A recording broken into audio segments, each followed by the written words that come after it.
Bu, Ibu, kalau ada korupsi 30 miliar masuk neraka, rasa-rasanya di dunia dia nikmati 30 miliar.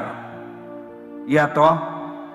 Tapi kalau 300.000 masuk neraka, itu namanya beleng-beleng. Jangan pilih bupati karena kau disogok.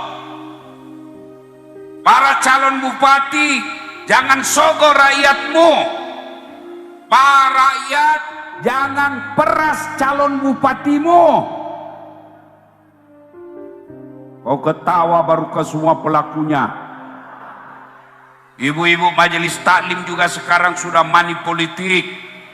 Pak, gampang Pak, kami ada majelis taklim, anggotanya 400 orang Pak, gampang kami arahkan, tapi tolong belikan baju seragam. Pilkada bulan 11 yang akan datang, jangan kau terima uang sogok. Bisa? 100 orang. Bisa? 400 orang. Bisa? Ya Allah, dengarlah janji hambamu. Kalau mereka ingkar janji nanti di bulan 11, buat hidupnya menderita dunia akhirat. Amin.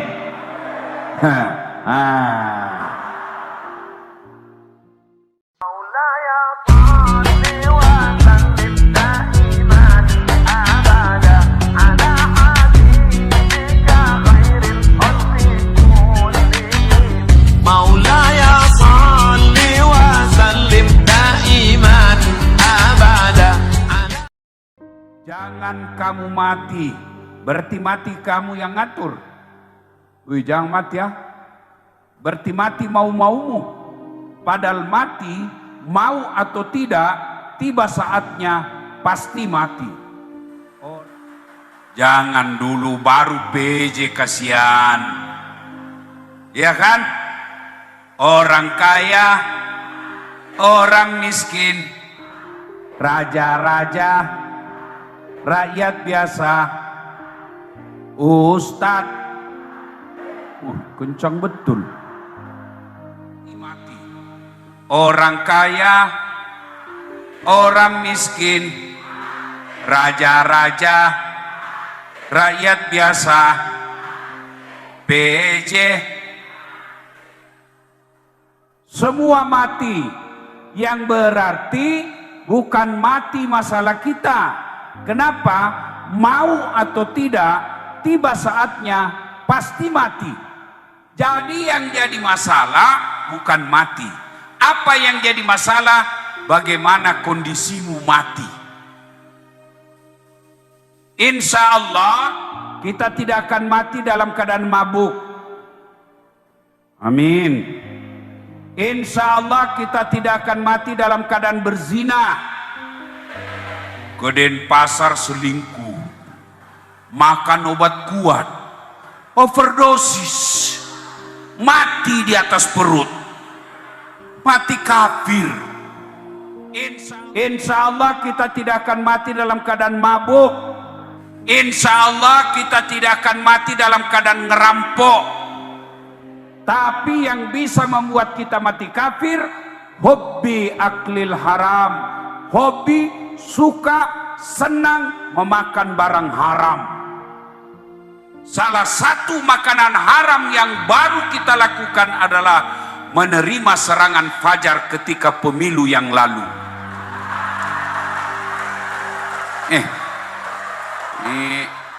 Kau tepuk tangan baru kau semua pelakunya. Wane piro. Bu, Ibu, dengar ini yang sudah terima uang serangan fajar. Saya kan kemarin ceramah-ramah, haram serangan fajar, itu sogo, jangan diterima, haram hukumnya.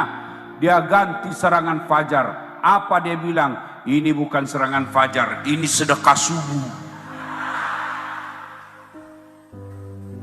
Bu, Pak, Yang sudah terlanjur terima 300.000, kalau kalian mau diampuni Allah, kembalikan uangnya caleg. Terutama yang kalah. Sudah habis Ustaz.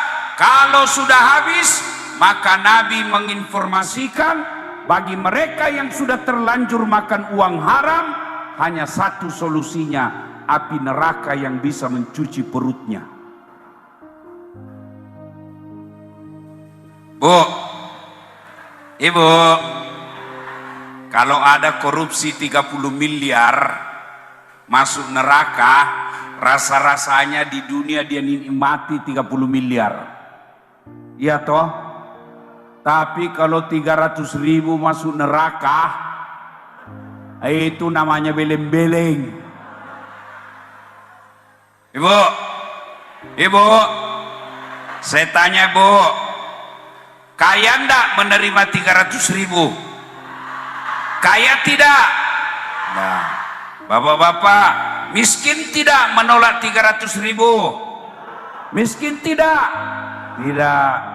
Tapi yang pasti, kalau kau terima 300.000 itu menentukan masa depan bangsa dan negaramu, terutama kabupaten tempatmu cari nafkah.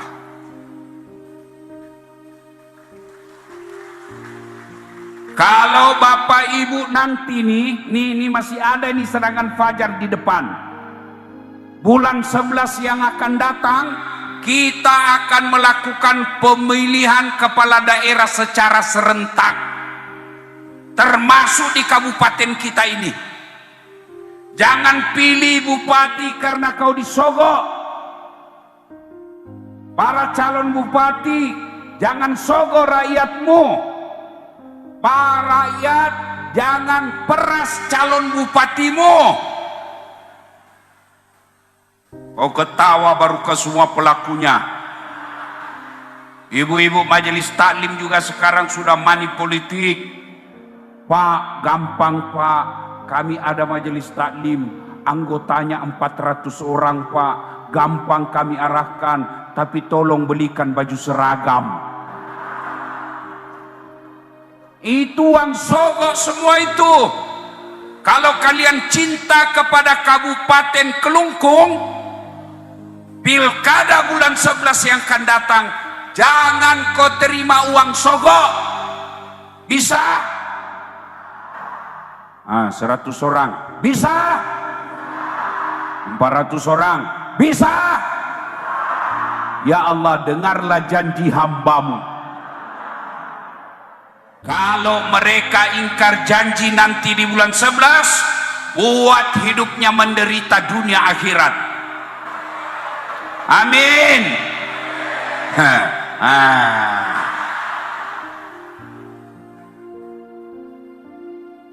Wa qala idzan bismillahirrahmanirrahim. Ya ayyuhalladzina amanu udkhulu fis-silmi kaffatan wa la tattabi'u khutuwatis syaitan innahu lakum aduwwum mubin.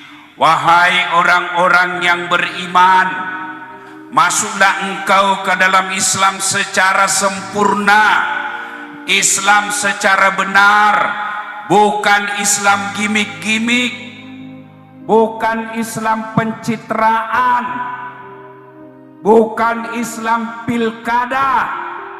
Ini politisi kalau mau dicoblos, penampilannya kalah ustad. Andai saja belum pencoblosan, itu caleg pasti datang semua ini malam acara ini. Tapi karena sudah dicoblos, hilang lagi. Ada begitu di sini? Ada? Ada? Kau salah, kenapa kau pilih? Kalau polisi, kalau majelis ulama bikin tabligh akbar, biasa, memang kerjanya itu. Kalau remaja masjid bikin tabligh akbar, tidak istimewa, memang tugasnya seperti itu. NU Muhammadiyah bikin tabligh akbar, itu tidak spesial. Kenapa? Memang seharusnya seperti itu. Tapi kalau Kapolres bikin tabligh akbar, itu baru luar biasa. Makanya jangan musuhi polisi. Polisi juga jangan musuhi ulama.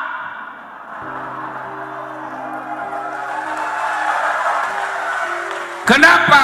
Karena kalau Pak Polisi mati, siapa bungkus kamu? Maka yang baik, polisi lindungi rakyat, polisi lindungi ulama, ulama doakan polisi supaya naik pangkat jabatannya. Ya, terima kasih Pak Kapolres, Pak Kajari, Pak Dandim, Tuan Guru kita Habib, dan hadirin hadirat semua yang insya Allah dimuliakan dan dirahmati oleh Allah Subhanahu wa Ta'ala. Bu, tidak ada gunanya menghadiri acara malam ini kalau kita masih ada musuh. Halal bihalal tiap tahun, taraweh tiap malam setiap Ramadan, tapi depan rumahnya bertengkar gara-gara parkir, belakang rumahnya bertengkar gara-gara got, sebelah kanan rumahnya bertengkar gara-gara pagar, sebelah kirinya bertengkar gara-gara binatang ternak. Orang Islam seperti itu bangkrut kau nanti di akhirat. Coba lihat itu bertetangga, Bu. Kata Nabi, kalau kalian bertetangga, mau dia muslim maupun dia non muslim, kalau dia bertetangga, bapak Islam, sini tetangga kanan non muslim, ada pagar sini, bapak tanam mangga, lalu mangganya bapak nyebrang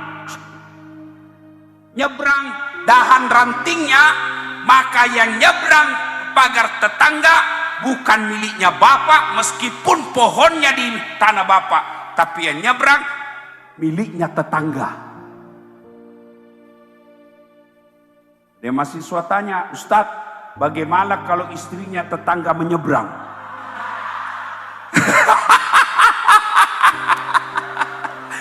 Itu lain lagi urusannya. Ayo, Muslim sudah tidak usah diajari tentang toleransi.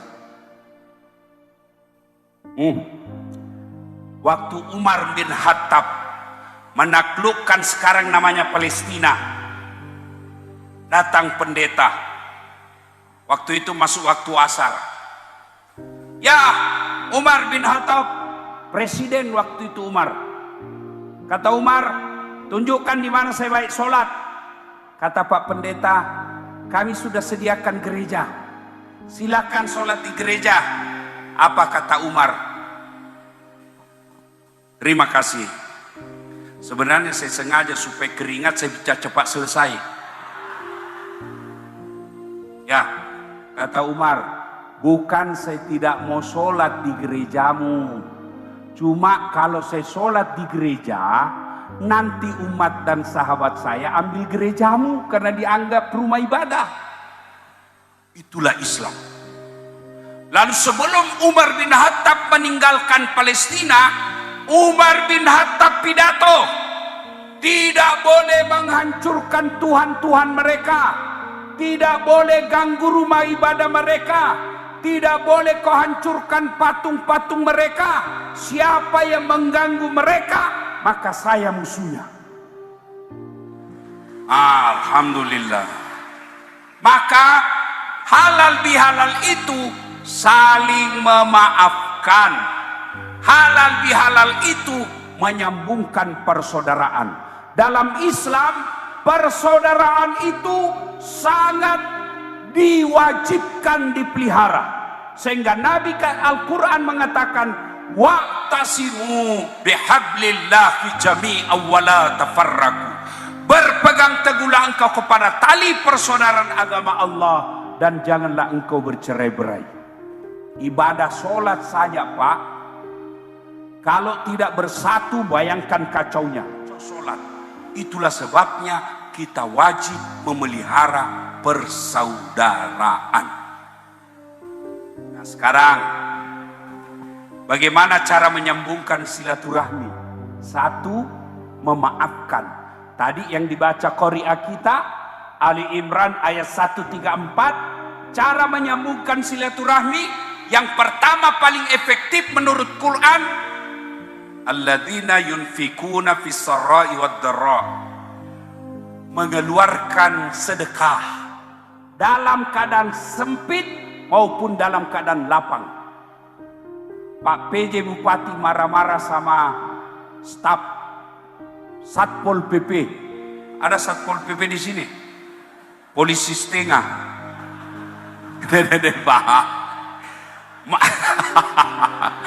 Marah-marah masalah Satpol PP. Pak Bupati marah-marah. Kamu kok caramu kerja begini? Menggusur tidak memanusiakan. Boleh kau terapkan undang-undang daerah, tapi jangan kau hina rakyat. Ini kau salah. Selesai marah 1 jam, Pak Bupati sebelum keluar Pak Satpol PP, sini deh. Yang tadi itu jangan bawa hati ya. Saya mau lihat kau kerja dengan baik. Ini ada 300.000. Beli pulsa. Langsung Pak Satpol bilang, siap Pak. Bapak besok marahi lagi saya. Ada 20. Bu, mau baik silaturahmi, sedekah. Mana buktinya? Tidak orang tidak senang, itu namanya dermawan. Ibu saya tanya, senang tetangga yang pelit atau dermawan? Itu dermawan. Bapak-bapak, senang PJ yang pelit atau dermawan? Senang Kapolres yang pelit atau dermawan? Senang. Apa sedekahnya masyarakat? Sedekahnya adalah jadilah masyarakat yang tidak mengganggu orang lain. Itu sedekah. Apa sedekahnya suami? Cium istrimu. Itu sedekah. Ingat ibu, Nabi setiap mau keluar rumah, dia sedekah kepada istrinya. Apa sedekahnya istrinya? Kepada istrinya, dia cium jidatnya. Maka ibu mulai besok, kalau suamimu mau keluar, minta sedekah. Pak, sedekah. Sini kau. Itu sedekah. Bu, sedekah. Ingat ya, Pak, kalau bapak tidak mampu memberikan perhiasan kepada istrimu, sedekahilah dia dengan senyum. Sedekahilah istrimu dengan memujinya. Bahkan boleh berbohong untuk menyenangkan hati istri. Wih, makin cantik aja kau sayang. Boleh, padahal bohong, boleh.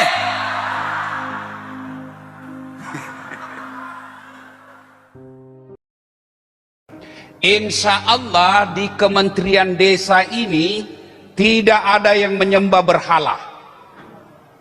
Insya Allah tidak ada lagi yang nyembah-nyembah keris.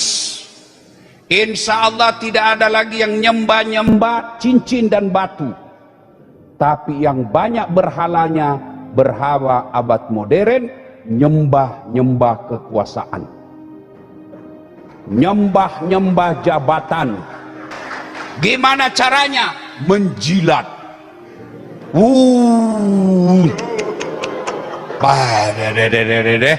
Pilpres ini Pak, kelihatan semua aslinya muka-muka penjilat. Di kantor seperti ini kalau berkeliaran mentar penjilat, hancur ini kantor Pak. Nabi melihat ada manusia, badannya manusia, tangannya tangan manusia, kakinya kaki manusia, tapi mukanya ular dan keluar lidahnya menjilat-jilat. Nabi lalu bertanya, ya Jibril, siapa itu? Jibril menjawab, itu umatmu di kantor Kementerian Desa yang suka menjilat. Iya, dia tidak punya skill, tidak punya pendidikan, tidak punya SDM yang baik, tapi mau dapat jabatan, dia datang ke Gus, jilat-jilat. Pak ini Gus, waduh, sudah betul ini Gus, betul-betul ini. Biar salah, siap-siap, betul ini Pak, betul sudah ini Pak.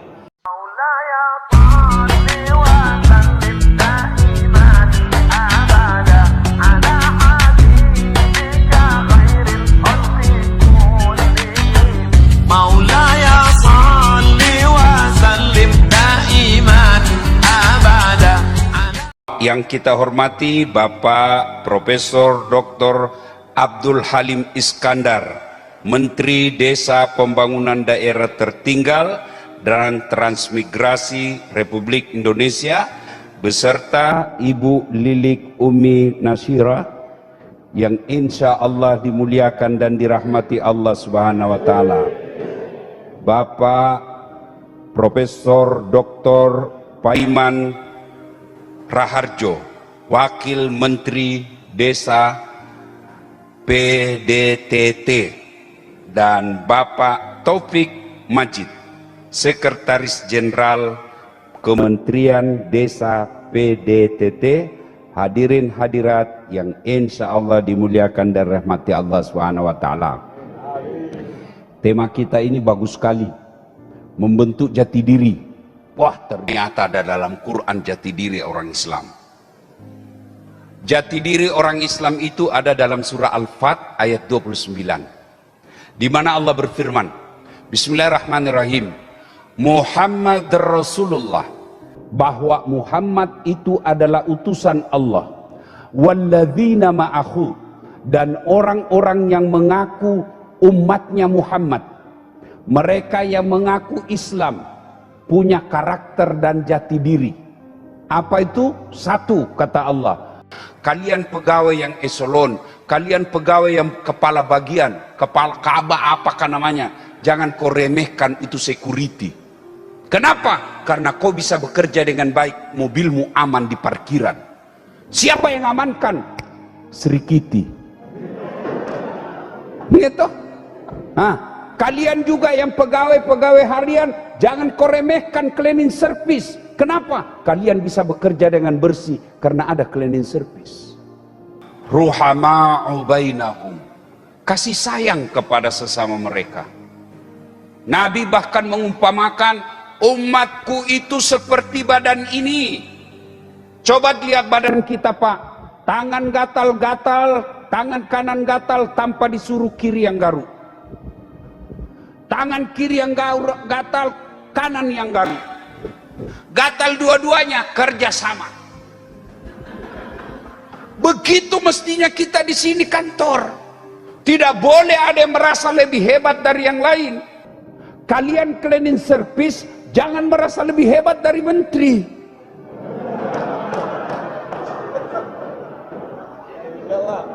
Ya, menteri juga jangan merasa lebih jago daripada pegawai. Kenapa? Karena Bapak bisa jadi menteri karena ada pegawainya. Coba kalau tidak ada pegawai, jadi menteri, saya juga bisa jadi menteri. Maka yang baik, ayo saling punya peran. Kalau kita ibaratkan umat, dan lebih khusus lagi Kementerian Desa ini, kita seperti mobil. Ada ban, ada rem, ada setir, ada gas, semua berbeda fungsi tapi semua penting. Enggak boleh rem mengatakan saya lebih hebat dari yang lain. Kalau tidak ada ini rem, tidak jalan ini mobil. Bapak mau naik mobil, tidak ada remnya, mau? Mau? Beleng-beleng. Tersinggung bensin, kau kira cuma kau rem yang berfungsi? Saya juga tidak bisa jalan mobilmu kalau tidak ada rem, tidak bensin. Tersinggung setir, kau kira bisa? Saya juga tidak, kau juga tidak bisa jalan kalau tidak ada setirmu. Maka kantor kementerian ini kalau mau hebat, dia ruhama'u bainahum, kasih sayang kepada sesama mereka. Maka yang baik, yuk saling menghormati. Dan biasanya yang memutuskan silaturahim, memusuhkan kepada kita, memutuskan tali persaudaraan, satu, pilpres, pemilu, pilkada. Aduh, saya heran lihat tindak kita pemilu. Kok tidak bisa menerima perbedaan? Kapan kita dewasa demokrasi kalau berbeda dianggap musuh? Perbedaan itu biasa. Namanya pesta. Pesta itu gembira. Ini kan saya belajar dulu, dari dulu saya belajar namanya PMP, Pendidikan Moral Pancasila. Diajarkan pemilu adalah pesta demokrasi. Apa yang ada di benak kita ketika kita dengar kata pesta, senang-senang? Apa yang ada di benak kita ketika dengar kata pesta, gembira? Tidak ada pesta menakutkan. Kecuali pesta pengantin yang dia bawa istrinya ada selingkuhannya. Bahaya-bahaya. Ya kan? Namanya pesta demokrasi mestinya menyenangkan.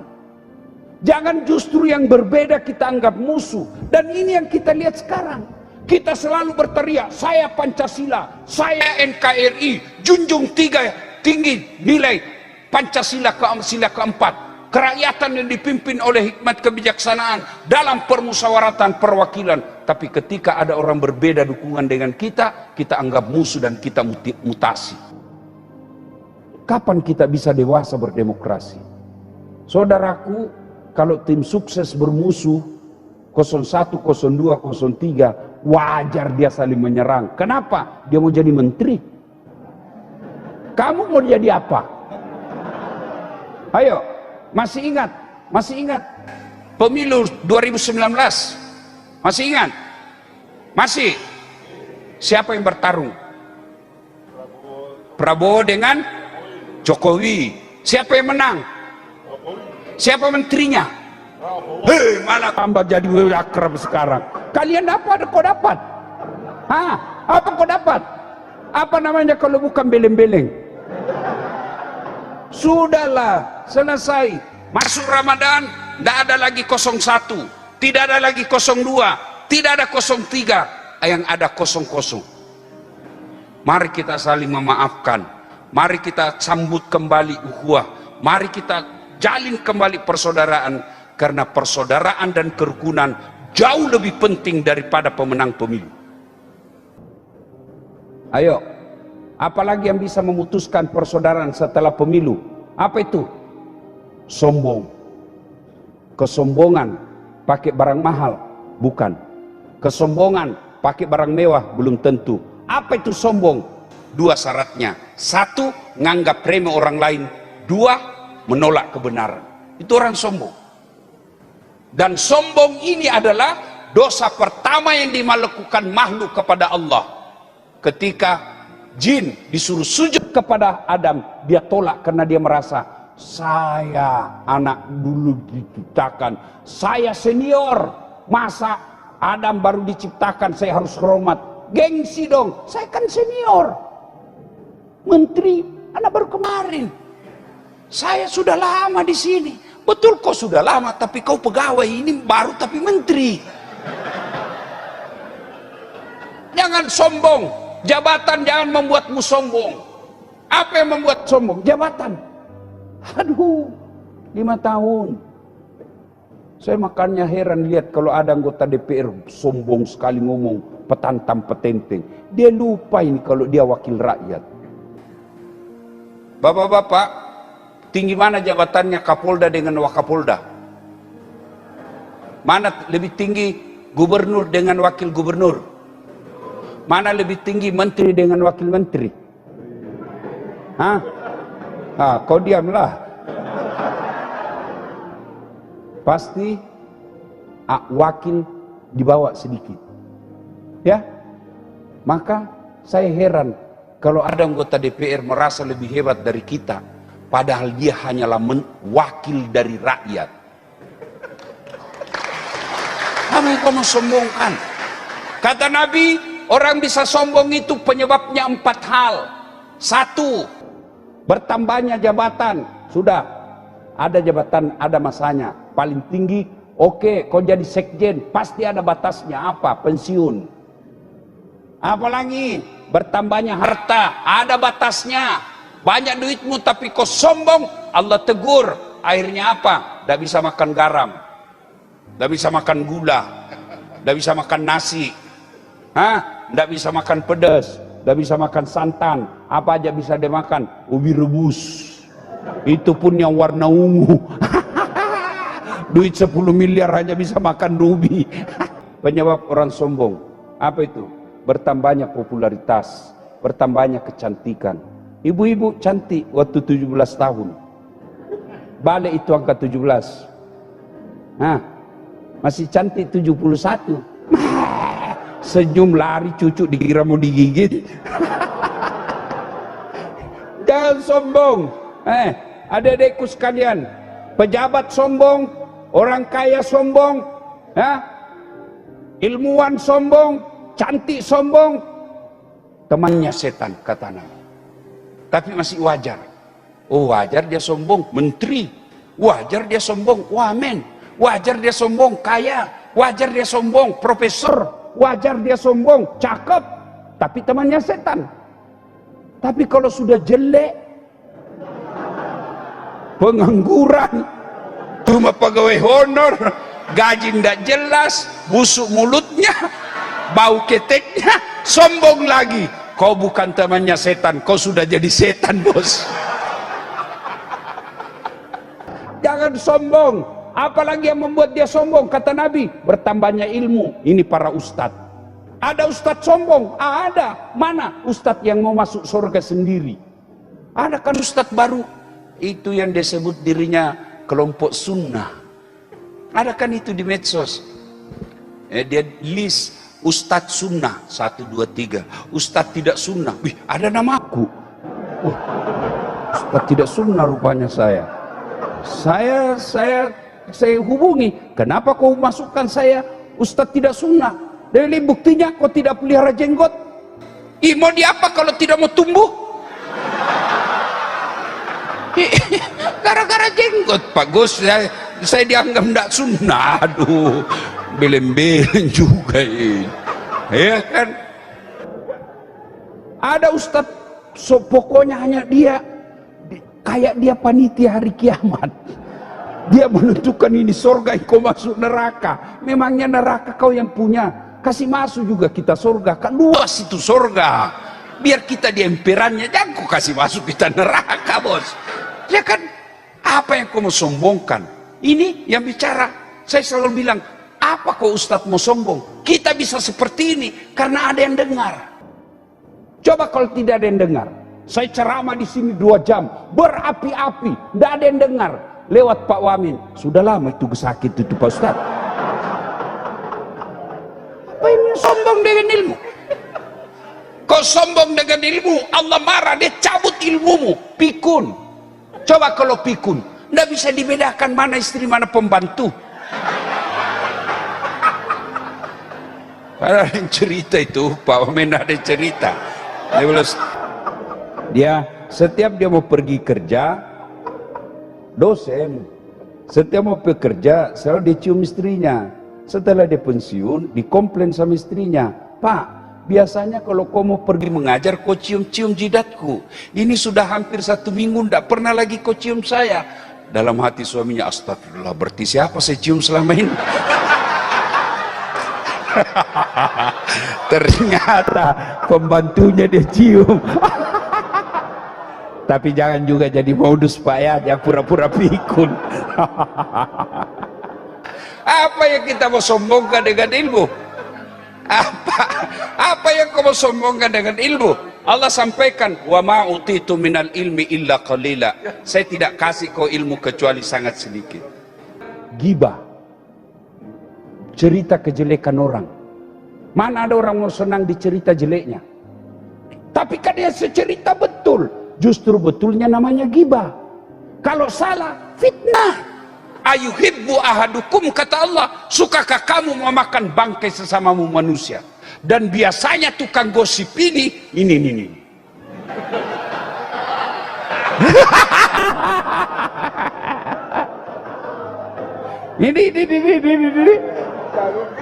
Kalau kumpul begini nih, dia masih gosip itu.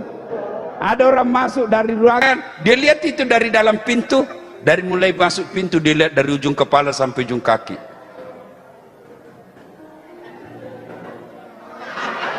Dia ada cerita, tapi reaksi mukanya dong. Lawan lagi satu. Apa?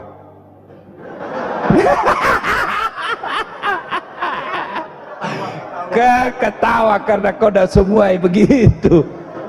Ustadz aja dia gosip. Saya tadi lewat di sini ada yang gosip saya. Itu juga bajunya yang viral. Astagfirullah. Astagfirullah, dasar tukang gosip. Ya, itu.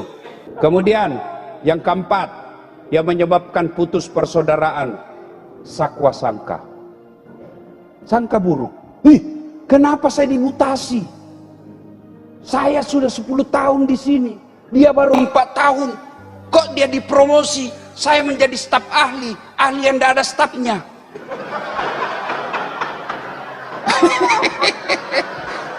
Saya sudah 10 tahun, dia baru 4 tahun. Kok dia dapat promosi? Begini, sangka baik. Betul dia 4 tahun, tapi otaknya prosesor Pentium 4.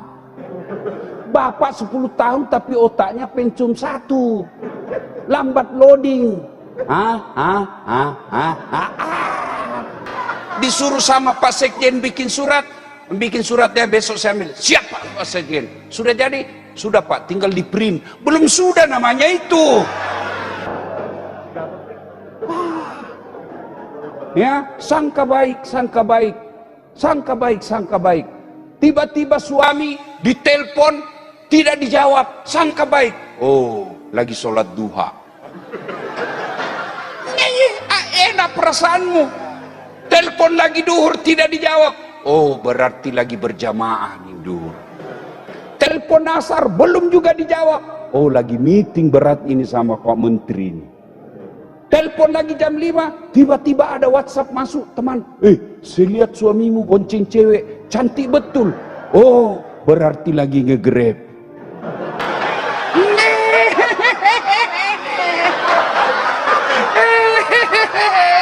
Sangka baik. Saya kok dimutasi. Sangka baik, berarti Pak Menteri ada evaluasi. Barangkali beliau lihat saya terlalu sibuk, Pak Menteri mau saya lebih banyak dengan keluarga. Sangka baik. Orang kalau sangka baik, Pak, tenang perasaan. 2. As-sidda'u alal kufar, tegas terhadap kekafiran. Insya Allah di Kementerian Desa ini tidak ada yang menyembah berhala. Insya Allah tidak ada lagi yang nyembah-nyembah keris. Insya Allah tidak ada lagi yang nyembah-nyembah cincin dan batu.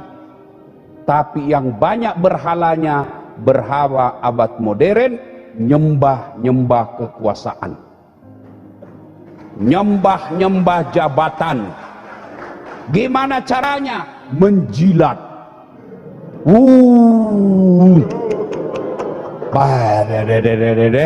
Pilpres ini Pak kelihatan semua aslinya muka-muka penjilat. Di kantor seperti ini kalau berkeliaran mentar penjilat, hancur ini kantor Pak. Ketika Nabi Isra dan Mi'raj, tidak semua keburukan-keburukan akhlak yang Allah pertontonkan. Salah satu yang Allah pertontonkan karena itu buruk dan berbahaya bagi umat manusia, penjilat. Nabi melihat ada manusia, badannya manusia, tangannya tangan manusia, kakinya kaki manusia, tapi mukanya ular dan keluar lidahnya menjilat-jilat. Nabi lalu bertanya, "Ya Jibril, siapa itu?" Jibril menjawab, "Itu umatmu di kantor Kementerian Desa yang suka menjilat." Iya, dia tidak punya skill, tidak punya pendidikan, tidak punya SDM yang baik, tapi mau dapat jabatan, dia datang ke Gus, jilat-jilat. Pak ini Gus, waduh, sudah betul ini Gus, betul-betul ini. Biar salah, siap, betul ini Pak, betul sudah ini Pak. Gagal sama Gus, masuk ke istri. Karena biasanya istri lebih hebat daripada Pak Menteri. Iya, biasalah itu. Biar Pak Gus sudah setemo tanda tangan, istri tidak setuju, tidak jalan kamu. Memang begitu. Siapa yang goda Nabi Adam? Siapa yang goda Nabi Adam? Siti Hawa. Siapa yang taklukkan Fir'aun ketika mau bunuh? Bisikan istrinya. Istri memang itu luar biasa kekuatannya. Maka biasa saya sarankan pada istri-istri pejabat, jangan ikut campur kekuasaan. istri boleh menjaga dan mengawasi suami. Caranya telepon, Gus, jabatan sementara. Ingat,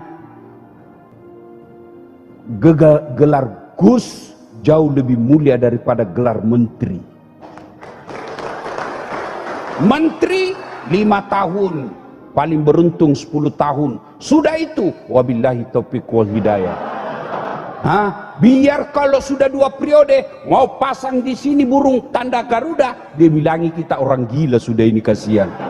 Iya toh, tapi Gus sampai dikubur pun orang masih menyebut kita Gus. Itu istri yang baik. Dia jaga suaminya, dia periksa suaminya, tapi dia tidak intervensi. Mana intervensi? Termasuk diantaranya tidak boleh periksa HP. Itu intervensi. Namanya HP, telepon genggam. Iya toh, kalau dipegang kita kena serangan jantung, Pak. Saya kalau dipegang istri saya, HP saya, rasanya mau cepat sih ambil. Kan ini HP kan namanya telepon genggam. Siapa yang punya yang menggenggam. Kalau istri mau pegang juga namanya telepon rumah. Ya, saudaraku, jangan menjilat, jangan menyembah kekuasaan. Disitulah bedanya kita orang Islam dengan orang fasik. Bagi kita orang Islam, harga diri tidak bisa dibeli dan tidak bisa ditawar-tawar. Boleh kita lepas jabatan, boleh kita hilang kekuasaan, tapi harga diri kita tidak boleh diinjak-injak. Itu yang namanya punya martabat. Insya Allah di sini tidak ada lagi yang jilat-jilat, tidak ada lagi nyembah-nyembah berhala, yang adalah nyembah kekuasaan. Jadi anggota DPR sampai habis uang miliaran. Itu kan namanya menyembah berhala kekuasaan. Saya tidak salahkan mereka, yang saya salahkan juga rakyat. Rakyat kita juga mau disogok. Begitu orang datang sosialisasi, wane piro, muka-muka serangan fajar semua ini. Bagaimana hukumnya riba? Haram. Artinya haram, dosa kalau kau lakukan. Betul, haram. Wa halallahu bai' wa harramar riba. Dia hafal ayatnya. Allah halalkan jual beli, tapi Allah haramkan riba. Mana itu riba? Menipu pembeli.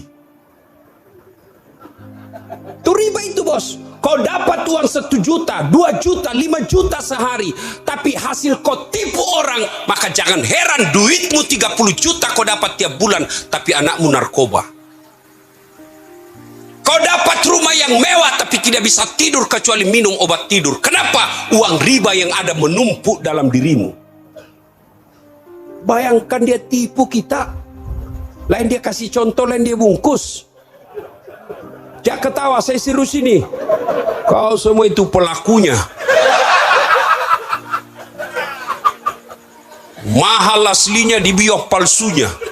Mereknya Polkom, tapi produksinya dalam... Jangan ketawa, saya serius ini. Gimana caranya, bos? Mereknya Levi's, tiba-tiba apa ini, bos? Demi Allah, kalau gak cara gini kalian berdagang, jangan heran begitu kau pensiun, habis semua untungmu itu hanya untuk cuci darah. Siapa suruh kundang, Kak? Gas. Habis, bos. Benar. Coba lihat orang yang suka dagang nipu. 3 anaknya. 1 pengedar, 1 pengisap, 1 kawin lari di bawah bandar.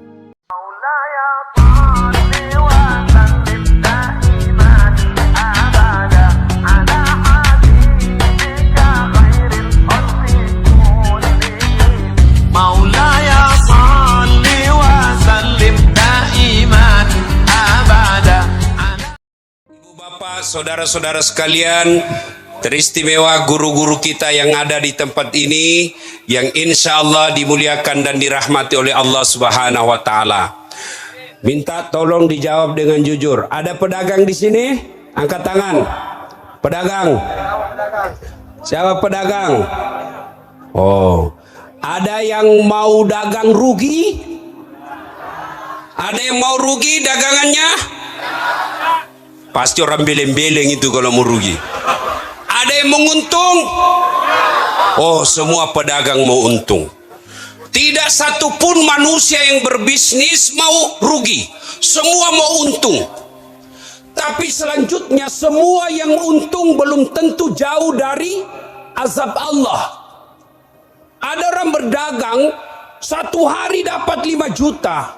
Untung dia. Tapi belum tentu jauh dari azab Allah. Ada orang untung 10 juta satu minggu. 20 juta dia dapat satu minggu. Tapi belum tentu terbebas dari azab Allah. Tapi ini pedagang.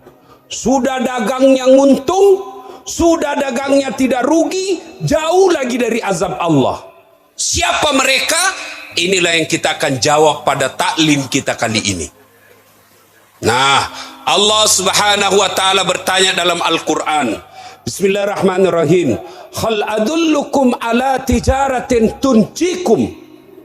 Mau ndak saya tunjukkan kalian sebuah niaga bisnis yang tidak pernah merugi. Bayangkan, tidak pernah merugi dan jauh dari azab Allah. Kalau ditanya begitu apa jawabannya? Pasti mau. Kalau mau kata Allah, syaratnya 1. Tu'minuna billah. Berimanlah kepada Allah Subhanahu wa taala. Artinya apa? Silahkan jadi pedagang baju yang beriman kepada Allah. Silahkan pedagang peci beriman kepada Allah. Dagang sarung beriman kepada Allah. Yang jadi masalah kita ini gampang sekali ngaku. Saya beriman kepada Allah. Kamu beriman kepada Allah. Ngaku beriman gampang. Tapi yang sulit adalah diakui sebagai orang beriman. Contoh, ibu bapak kenal Sandiaga Uno? Tahu Sandiaga Uno? Tahu. Itu kan orang dari Sulawesi. Ibu bapaknya dari Sulawesi.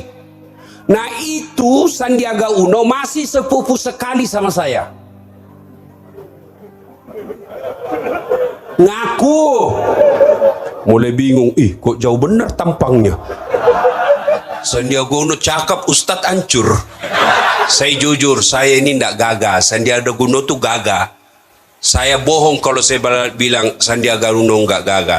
Dia gagah, saya tidak gagah. Tapi saya menawan. Ngaku saya sepupu dengan Sandiaga Uno gampang. Tapi yang sulit adalah diakui oleh Sandi sepupu. Ini yang jadi masalah. Bapak ke Sandi, Bang Sandi, ya, katanya sepupu satu kali sama Dasat Latif. Siapa ya? Namanya bajuku dengar. Ngaku kepada Allah beriman gampang. Yang sulit adalah diakui oleh Allah sebagai orang beriman. Bapak pedagang mengaku beriman gampang. Kalau perlu sampai keluar gigi palsunya ngaku. Beriman kepada Allah, beriman kepada Allah. Sampai jatuh itu bibirnya. Tapi ketika di cross check kepada Allah, benarlah dia beriman kepada Allah. Oh, mana? Ngaku beriman kepada Allah gampang. Tapi diakui oleh Allah sulit. Lalu kalau begitu Ustaz, orang beriman itu bagaimana? Iman adalah meyakini dalam hati, mengucapkan melalui lisan, melaksanakan dalam kehidupan sehari-hari. Yakin dulu, ucapkan, lakukan. Maaf, berimu maaf. Kita umat Islam ini imannya baru 2/3. Kadangkala dia yakin, kadangkala dia ucapkan, tapi belum dipraktekkan. Innamal mu'minuna alladzina isa sukirallah wajilat qulubuhum. Orang beriman itu apabila, dengar, orang beriman itu apabila dia dengar nama Allah bergetar hatinya. Apa yang disebut bergetar hatinya? Contoh paling sederhana. Adik-adik, bapak-bapak pernah jatuh cinta? Ya memang kau belum disunat. Ya? Pernah jatuh cinta? Oh, kalau saya bukan pernah, sering. Itu kalau orang jatuh cinta seperti saya, jangankan saya lihat mukanya, dengar aja namanya. Dia bilang orang di Makassar, dum-dum gled. Apa itu domba-domba gleter? Saya dengar saja namanya, sudah bergetar hati saya. Fatimah, lah sekadar siapa yang sebut pacarku? Coba lihat, orang kalau dicinta, jangankan lihat wajahnya, dengar aja namanya sudah menenangkan kalbu. Kenapa? Karena itu dicinta. Tapi apabila disebut namanya Allah, mampu menggetarkan hati kita, itu baik. Tapi kalau tidak, berarti iman kita belumlah seperti yang Allah inginkan. Bagaimana nama Allah mampu menggetarkan hati kita? Allah kita permainkan nama-namanya. Mana disebut mempermainkan nama Allah? Dia pakai sumpah dalam berdagang. Asli enggak? Demi Allah.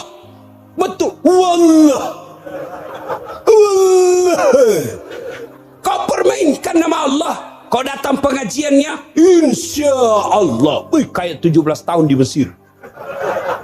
Insya Allah. Ketemu besok, kenapa kau tidak datang pengajian? Saya kan bilang insya Allah.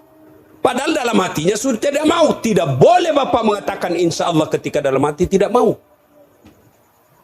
Yang wajib mengucapkan insya Allah ketika memang dia mau. Tapi tidak boleh memperkai namanya Allah. Tidak boleh mengatakan insya Allah kalau memang dalam hati tidak mau. Lebih jujur. Datang pengajian sebentar mainlah. Saya mau sekali tapi ada sepak bola. Daripada saya pergi tidak konsentrasi juga dengar ceramah gara-gara menonton bola, sudahlah lain kali saya ikut pengajian. Ini lebih sportif. Jangan mengucapkan insya Allah ketika tidak mau. Ya. Yang kedua, yang pertama, orang beriman itu bergetar hatinya ketika disebut namanya Allah. Yang kedua, orang beriman menurut Quran tadi apabila mendengarkan ayat-ayat Allah bertambah imannya. Selesai dengar dakwah, tambah imannya. Oh, benar yang dibilang Ustaz Das'ad tadi itu. Insya Allah saya akan memperbaiki cara saya berdagang besok. Kalau selama ini Bapak suka nipu, suka malsukan produk-produk orang, dan besok dia berhenti, maka Alhamdulillah Bapak termasuk orang yang sempurna imannya. Tapi kalau dia bilang, pintar juga itu Ustaz cerita neraka. Kayak dia dari neraka saja. Besok dia tetap lakukan. Itulah yang disebut Bapak keras hati. Orang Bugis bilang tanten tonjan jenjong. Apa itu? Tangi tamulo, tangi taku, jami jamamu, jami jamaku, wita topi na witai. Itu orang Bugis itu sudah kepala batu itu yang begitu itu. Orang Makassar bilang, eja tompina doang, kucini tompina kuciniki. Tena na eja sinampe neraka ces mutungko. Ada juga seperti ini, keras hati, tidak mempan nasihat. Siapa aja diberitahu dia tidak mempan nasihat. Nah, tanda yang ketiga menurut Al-Quran tadi, wa ala rabbihim yatawakkalun. Hanya kepada Allah dia bertawakal, berserah diri. Artinya apa? Dia berniaga dengan baik, dia jujur, tidak menipu orang. Kemudian dia sholat duha sebelum dia buka tokonya, berdoa selesai sholat duhur, dia minta dimudahkan usahanya. Lalu dia berserah diri. Ternyata hari ini dia cuma dapat untung 1,5 juta, tidak seperti apa yang diharapkan. Maka dia berserah diri kepada Allah Subhanahu wa Ta'ala. Nah, ibu bapak, saudara-saudara sekalian, tanda orang beriman, pedagang kalau mau berdagang yang jauh dari azab Allah, mereka berniaga menyertakan iman. Iman ini, bapak kalau pergi berdagang bawa ke toko. Rata-rata kita beriman ketika sholat duhur di musola. Beriman ketika dia di maghrib di masjid. Beriman ketika sholat berjamaah di masjid. Ketika mau ke pasar, dia simpan imannya di laci. Iman tidak usah kau ikut. Kalau kau ikut saya tidak bisa culas.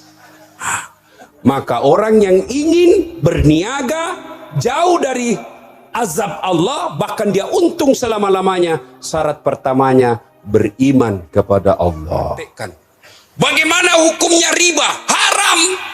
Artinya haram, dosa kalau kau lakukan. Betul, haram. Wa ahallallahu bai' wa harrama riba. Dia hafal ayatnya. Allah halalkan jual beli, tapi Allah haramkan riba. Mana itu riba? Menipu pembeli. Itu riba itu, bos. Kau dapat uang 1 juta, 2 juta, 5 juta sehari, tapi hasil kau tipu orang, maka jangan heran duitmu 30 juta kau dapat tiap bulan, tapi anakmu narkoba. Kau dapat rumah yang mewah, tapi tidak bisa tidur kecuali minum obat tidur. Kenapa? Uang riba yang ada menumpuk dalam dirimu. Bayangkan dia tipu kita. Lain dia kasih contoh, lain dia bungkus. Jangan ketawa, saya serius ini. Kau semua itu pelakunya. Mahal aslinya, dibiok palsunya. Mereknya Polkom, tapi produksinya dalam... Jangan ketawa, saya serius ini. Gimana caranya, bos? Mereknya Levi's, tiba-tiba apa ini, bos? Demi Allah, kalau gak cara gini kalian berdagang, jangan heran begitu kau pensiun, habis semua untungmu itu hanya untuk cuci darah. Siapa suruh kau undang, Kak? Gas. Habis, bos. Benar. Coba lihat orang yang suka dagang nipu. 3 anaknya. 1 pengedar, 1 pengisap, 1 kawin lari dibawa bandar. Banyak duitnya, memang banyak duitnya. Tapi tidak ada bisa dia makan. Duitnya 7 miliar. Dilarang makan nasi. Apa enaknya 7 miliar dilarang makan nasi? Saya pernah diundang ceramah ke Milan. Tahu Milan? Tahu Milan? Hah? Itu Bekasi lurus-lurus sedikit belok kanan. Sampai di sana saya 2 hari dikasih saya pizza, spaghetti. Saya bilang, makanan apa ini? Saya bilang, saya ini perut bugis, bos. Tidak mempan kalau tidak ketemu nasi. Kau siksa saya. Saya tidak bisa ceramah kalau tidak ketemu nasi. Berhenti saya ceramah kalau tidak kasih saya nasi. Baru 2 hari saya sudah menderita. Dilarang makan nasi. Duitnya 7 miliar. Dilarang makan nasi, dilarang makan daging, dilarang makan gula, dilarang makan garam, dilarang makan lemak, berlemak-lemak, dilarang makan ayam, semua dilarang. Apa saja bisa dimakan? Ubi rebus yang warna ungu. Ayo. Mobilnya harga 1 miliar tapi dilarang pakai AC. Baru 10 menit dalam mobil gelisah. Rem sedikit mati kita. Belem-belem aku itu. Itu kalau bapak ibu dagangnya nipu pembeli, apa ndak sakit hati pembeli kita, Pak? Jauh-jauh dari Sulawesi Selatan. Duitnya duit susah dia dapatnya. Dia tabung bertahun-tahun. Modal usaha nantinya. Dia pikir yang dia beli asli ternyata sampai palsu. Maka sepanjang hidupnya dia sumpahi penjualnya. Gimana hidup kita mau berkah kalau hidup kita semua sumpahi kita sama pembeli? Tiap hari 4 pembeli kita, tapi semua menyumpahi kita. Gimana hidup kita mau berkah? Tapi lihat orang yang jujur dalam berdagang. Barangkali untungnya tidak seberapa. Barangkali mobilnya tidak mewah. Barangkali rumahnya pun sederhana. Tapi hidupnya tenang. Anak-anaknya bisa menjadi anak-anak yang bermartabat. Kepedagang penipu, suaminya selingkuh, istrinya membalas. Tiba-tiba minta maaf suaminya. Bu, maafkan saya. Kenapa, Pak? Saya hilap, ibu. Waktu saya ke Kalimantan dulu dagang, saya hilap, ibu. Ada perempuan mirip betul sama ibu. Maafkan saya. Jadi saya selingkuh, ibu. Maafkan saya hilap. Dia bilang istrinya, enggak apa-apa, Pak. Saya maafkan kau. Begitulah manusia biasa. Kadang-kala memang kita hilap. Maafkan, karena juga bulan lalu saya selingkuh. Ini kalau barang yang membentuk darah dari kita adalah barang-barang haram. Lalu bagaimana berdagang orang-orang beriman itu? Mereka akan sportif seperti Rasulullah. Ya Muhammad, berapa harganya ini kainmu? Apa kata Nabi? Khadijah memberiku 10 dirham. Kau mau beli dengan modal? Boleh. Kau mau kasih saya untung? Silahkan. Kira-kira ada di Tanah Abang begitu? Hah? Ada? Ada? Maka jangan heran, wajar ketika kita sholat tidak bisa khusyuk. Kenapa makanan ikut mempengaruhi tingkat kehusyuan kita? Kalau kita selalu mengkonsumsi barang haram, maka hati kita jadi keras. Apa hubungannya Ustaz? Tidakkah orang yang lembut hatinya itu ketika dia tahu barang salah, dia tidak akan lakukan. Tapi orang yang keras hatinya, kaswatul qalbi, dia tahu salah, dia tahu haram, tapi dia lakukan terus, maka itu membuat hati bapak menjadi keras, dan wajar bapak sholat tidak bisa khusyuk. Allahu Akbar. Tadi 200.000, beli pulsa 50.000, beli es cendol 20.000. Mana ini lebih saya simpan? Allah, di mana saya simpan? Sami Allah, masih dicari. Rakaat ketiga belum dia dapat. Begitu rakaat keempat, assalamualaikum. Oh, di bawah dompet. Itu bapak ibu berdagang. Dagang yang baik itu dia yakin, dia ucapkan, dia lakukan dalam kehidupan sehari-hari. Bagaimana hukumnya pakai jilbab? Wajib. Apa artinya? Dosa kalau kau tidak lakukan. Kenapa kau belum pakai jilbab? Ya sudahlah, saya masih gadis. Nanti kalau pakai jilbab, tidak ada yang senang saya. Itu orang beriman. Dia bukan cuma yakini, diucapkan, dilakukan.